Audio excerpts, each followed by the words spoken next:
Plata dulce, el eterno resplandor de un país sin recuerdos. Hubo un tiempo en Argentina donde el dinero parecía multiplicarse solo.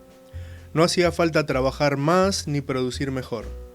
Bastaba con mover el dinero, dejarlo quieto un par de días, volver a colocarlo y observar cómo la cifra crecía como si tuviera vida propia. En este clima extraño nació Plata dulce, la película de Fernando Ayala, estrenada en 1982. Pero más que una ficción, terminó convirtiéndose en un reflejo agudo de lo más abyecto del ser nacional. La última dictadura militar todavía subsistía, pero la economía ya vivía un entusiasmo artificial. El modelo económico de Martínez Dios había abierto las puertas a una Argentina donde producir era pérdida y especular era ganancia. La bicicleta financiera se convirtió en la nueva religión de una clase media que, cansada de remar contra la corriente, creyó encontrar un atajo para su bienestar. Bienvenidos. Este podcast propone un recorrido profundo, histórico, social y económico, que lee la película como si fuera un espejo roto, donde todavía se refleja un país. Aquí, el análisis se vuelve narración. Las cifras se vuelven personajes y el pasado nos habla en un tono que todavía duele. Yo soy Daniel Monticello y esto es Diarios de Motocicleta.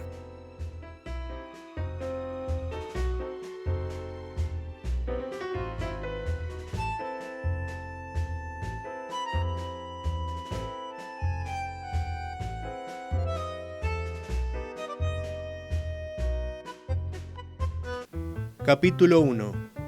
La ciudad respiraba raro. A finales de los años 70, Buenos Aires tenía un aire enrarecido. No era algo que apareciera en los diarios ni en los discursos oficiales, pero se percibía en la calle. Comercios que cerraban antes de tiempo, fábricas que achicaban turnos, talleres que ya no conseguían crédito.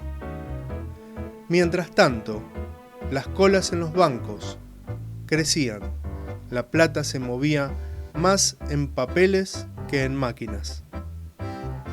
Carlos Bonifati, interpretado por Federico Lupi, dirige una pequeña fábrica con dificultades crecientes. Los costos suben, las ventas caen y los bancos lo asfixian. Bonifati representa a la Argentina que trabaja, la que siempre sostuvo el país, con esfuerzo cotidiano. Pero esa Argentina ya estaba caminando descalza en una cornisa. El plan económico de Martínez Dios había abierto las importaciones, encarecido el crédito productivo y creado un sistema financiero que invitaba a especular. La llamada tablita prometía estabilidad previsible en el valor del dólar, pero en realidad empujaba a la especulación con tasas astronómicas. En la película, el clima se ve en la manera en que los personajes hablan de dinero. Ya no se habla de producir, sino de colocar. No se habla de ventas, sino de oportunidades. No se discute sobre el trabajo, sino sobre ganancias fáciles de las finanzas especulativas. Capítulo 2. El sueño del ganador. El punto de inflexión llega cuando Bonifati se encuentra con un viejo amigo de barrio, ahora convertido en asesor financiero exitoso, Arteche, interpretado con maestría por Gianni Lunadei. Es la encarnación del nuevo argentino ganador. Traje impecable, auto moderno, un lenguaje lleno de porcentajes y tasas, y una sonrisa que promete un futuro sin preocupaciones. Bonifati, cansado de luchar contra la corriente, empieza a sentirse avergonzado por sus supuestos fracasos. Que insistir en producir es un gesto pasado de moda. Que el mundo cambió y que él quedó en el lado equivocado de la historia. La película nos muestra ese tránsito con una ternura triste. Bonifati vende su fábrica, se desprende de lo que fue su vida, entra en el mundo financiero con más entusiasmo que comprensión, compra trajes nuevos, asiste a reuniones en oficinas brillantes y empieza a sentirse parte de una élite que lo recibe con aplausos. Es el mismo proceso que vivió la clase media urbana argentina. Abandonó oficios, comercios y pequeñas industrias para sumarse a la especulación. Creyó haber encontrado el ascensor social más rápido del mundo, pero aquel mundo fastuoso y sofisticado era en realidad el inicio de un abismo. Ayala muestra esa ilusión con detalle. La casa se llena de nuevos electrodomésticos, el consumo acelerado, la seguridad de la abundancia, el ingreso a una fiesta a la que nunca lo habían invitado y ahora es recibido con abrazos.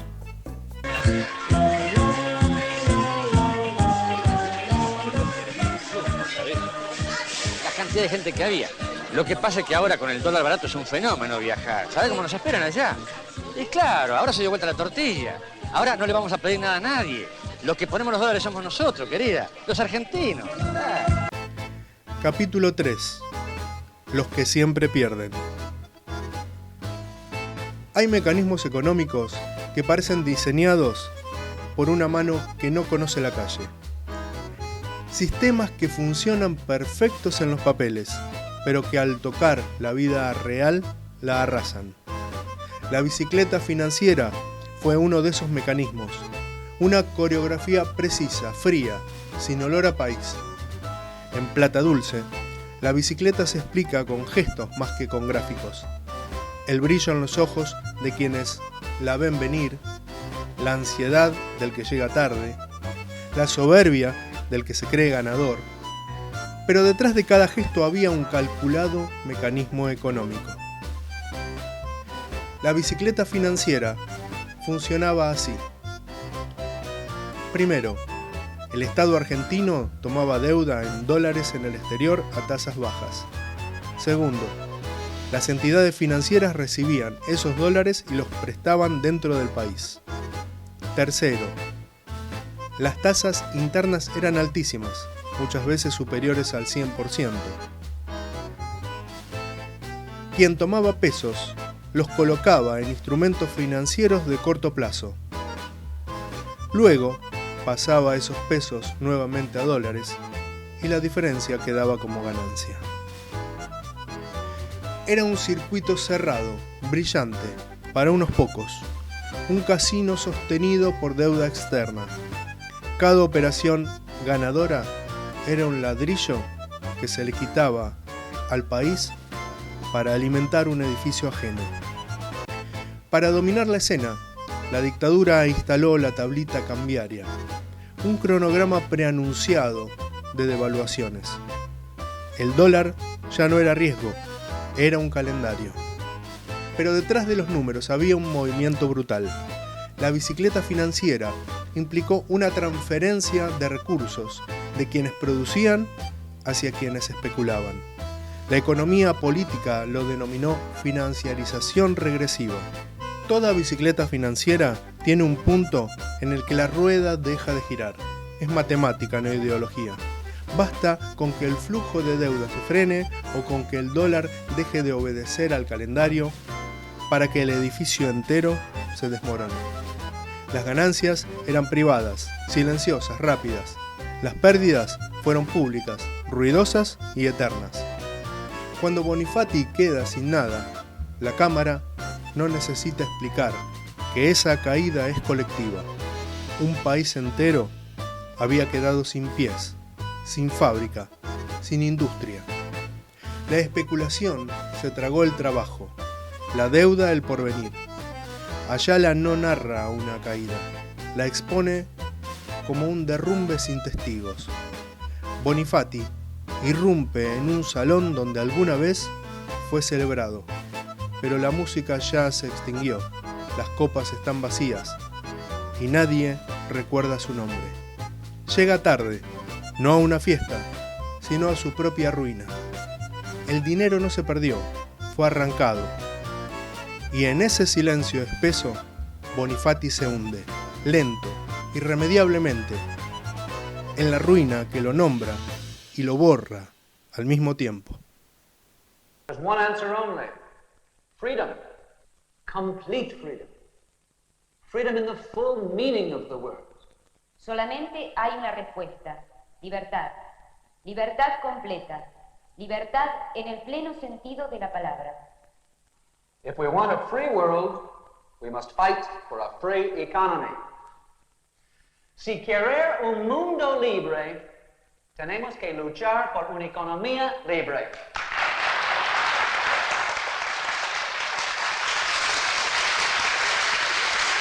Capítulo 4. El fin de la fiesta. La bicicleta financiera no fue un accidente ni una moda. Fue una estrategia deliberada de la dictadura militar, con claros objetivos.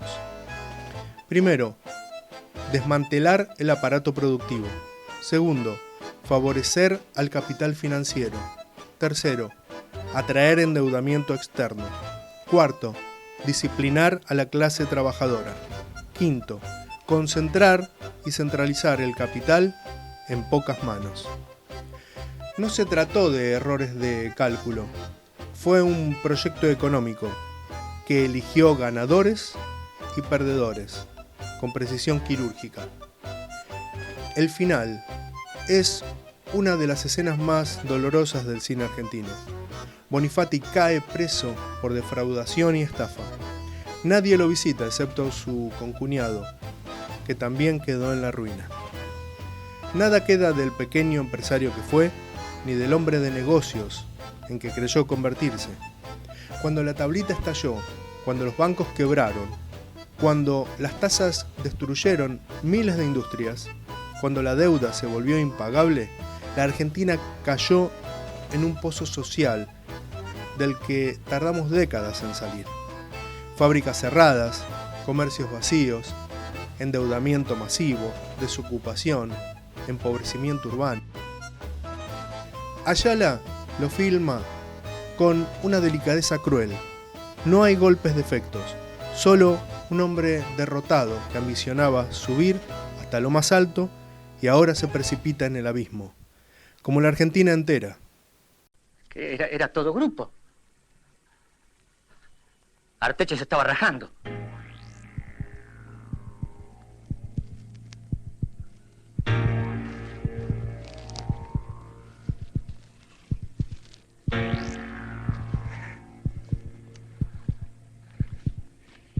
¡Arteche y la puta madre que te parió! Epílogo. Hay momentos en que un país siente que finalmente entendió algo, que las caídas dejaron una enseñanza, que las heridas no fueron en vanos y que esta vez no habrá espejismos. Pero en Argentina la historia no desaparece, se repliega, cambia de ropas y repite con pertinacia los mismos errores. La ilusión del dinero rápido, la seducción de la riqueza sin esfuerzo, la confianza en los modelos que prometen atajos, no son episodios aislados, son hábitos, reflejos antiguos que reaparecen cuando la memoria se debilita. Siempre regresan, y cuando regresan lo hacen con la naturalidad de lo conocido. Plata Dulce vuelve por eso, no como nostalgia, sino como advertencia. Lo vemos en las persianas cerradas de los comercios, en las fábricas convertidas en esqueletos de ladrillos, en la pauperización de los trabajadores y en las filas de desempleados con el currículum en la mano. Y también oímos que vuelven las frases que usamos para convencernos de que todo puede resolverse desde afuera, desde arriba, desde otro lugar. Con una buena cosecha nos salvamos todos, como si la tierra debiera sostener lo que la economía quiebra. Dios es argentino, dicho sin pensar, como un escudo contra la intemperie. No, hablo en serio. ¿Sabes cómo le viene esta lluvia al campo? ¿Vos tenés campo? No, pero está el país. La cosecha, viejo. Con una buena cosecha nos salvamos todo. ¿Cómo llueve? No hay nada que hacerle, ¿eh? Dios es argentino. Pero la historia no es un recuerdo, es una señal persistente. Una mano que vuelve a tocar el hombro para recordar lo que no queremos mirar. Los espejismos sobre los que nos recostamos, los milagros falaces en que cada tanto nos hundimos los argentinos, en lugar de construir un proyecto real de nación. Y si todavía creemos que habrá una salida automática, un golpe de suerte, un favor divino, tal vez sea hora de aceptar que esa esperanza también tiene su límite. Porque Dios es argentino, hasta que algún día se canse de nosotros.